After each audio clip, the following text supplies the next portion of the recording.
Alors, bilan de cette étape assez animée, hein, en réalité. Le panache et la victoire de Hugo Hull, hein, qui, malgré son nom et son prénom à consonance française et canadien non francophone, hein. Et là, c'est une petite leçon de cyclisme qui a été infligée aux Français et aux équipes françaises, hein, puisque devant, on avait Madouas et Stotter ou Schroeder, là, le Suisse allemand protestant, donc j'ai fait exprès d'oublier le nom, hein.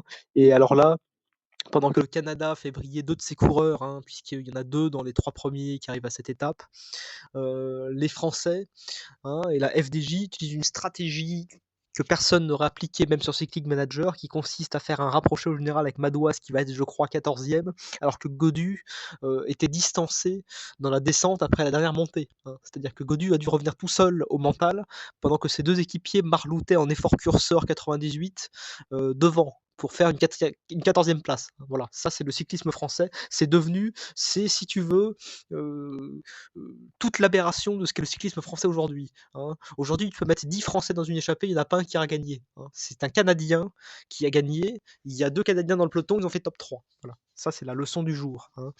Et pour les favoris, je pense que c'est quasiment fini pour Pogacar, qui malheureusement a tenté des attaques inefficaces, hein. On a vu aussi Enric Mas, donc là c'est espagnol, donc c'est un peu brouillon, il attaque et finalement il se fait lâcher comme une sous-merde assez rapidement quand ça grimpe. Quintana, très surprenant, puisque toujours dans la roue des favoris, je pense qu'il sera dans le top 5, hein. Je pense qu'il peut peut-être même monter sur le podium, j'y crois fortement, hein.